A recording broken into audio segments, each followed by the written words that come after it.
શહેર જિલ્લા શિક્ષણ વિભાગ આવ્યું એક્શનમાં ધોરણ 10 અને 12ની બોર્ડની પરીક્ષાને લઈને તંત્ર દ્વારા તૈયારી શરૂ કરાઈ। પરીક્ષાર્થીઓની વાત કરીએ તો ધોરણ 10માં 47,312 અને ધોરણ 12માં 20,493 વિદ્યાર્થી પરીક્ષા આપનાર છે।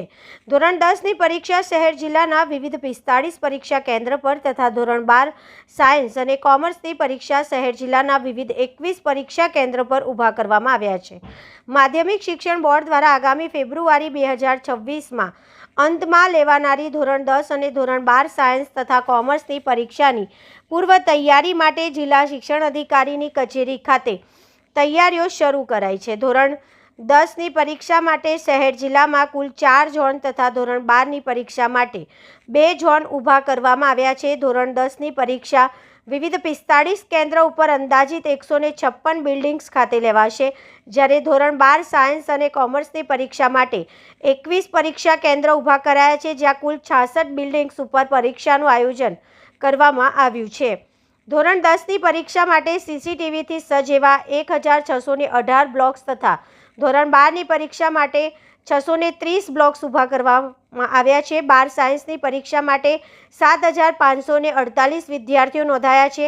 શહેર જિલ્લાના 9 પરીક્ષા કેન્દ્ર ઉપર 41 બિલ્ડિંગ્સ આ પરીક્ષા માટે ઊભા કરાયા છે। 387 બ્લોક્સ ઉપર અંદાજે 7,500 વિદ્યાર્થીઓ પરીક્ષા આપશે, જે અંગેની માહિતી જિલ્લા શિક્ષણ અધિકારી દ્વારા આપવામાં આવી હતી। ટૂંક સમયમાં કાઉન્સેલિંગ સેન્ટર પણ આપણે ચાલુ કરવાના છીએ, જેમાં શિક્ષણવિદો, મનોચિકિત્સકો બાળકોને માર્ગદર્શન આપશે, એમના કોઈ પ્રશ્નો અને મૂંઝવણ હશે તો તેનું ઉકેલ પણ લાવશે। એ ઉપરાંત આપણા જે સેન્ટરો છે, તમામ સેન્ટરો સીસીટીવીથી સજ્જ છે, હાઈટેક ટેકનોલોજીથી સજ્જ છે। દરેક સેન્ટરો પર લાઇટ, પાણી, વીજળી, પંખા, હવા ઉજાસની સમગ્ર સેનિટેશન વગેરેની વ્યવસ્થા છે, તેની ખાતરી બાદ જ સેન્ટર આપવામાં આવે છે। આમ વડોદરા જિલ્લામાં શાંતિપૂર્ણ માહોલમાં પરીક્ષા લેવાય એવું વહીવટીતંત્ર અને શિક્ષણ વિભાગનું આયોજન છે। Thank you. સર, જે રીતે વાત કરીએ આપણે કે કાઉન્સેલિંગ સેન્ટર શરૂ કરાયા છે, તો જે વિદ્યાર્થીઓ નાસીપાસ થઈ હતા, જે ડિપ્રેશનમાં પણ પરીક્ષાને લઈને એવા વિદ્યાર્થીઓ માટે શું મેસેજ?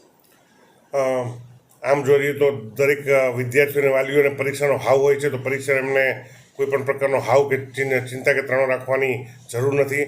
કાઉન્સેલિંગ સેન્ટર પર પ્રશ્ન પૂછશે તો પણ આપણે એમને માર્ગદર્શન આપીશું। પરીક્ષાને પરીક્ષાર્થીને પરંતુ એક રૂટીન જેમ કામ હોય, આપણે પરીક્ષા પર્વ તરીકે ઉજવીએ તો એનાથી એમનું માનસિક મનોબળ વધશે। સાથે સાથે વાલીઓને પણ મારી નમ્ર અપીલ છે, પરીક્ષા નજીક છે તો પોતાના બાળકોમાં પણ વધારે ધ્યાન આપે અને બાળકોને શું નથી આવડતું એના કરતાં શું આવડે છે એના ઉપર વધારે ફોકસ કરે તો વિદ્યાર્થીઓ ખૂબ સફળ થશે અને સારામાં સારું પરિણામ લાવી શકશે। Thank you.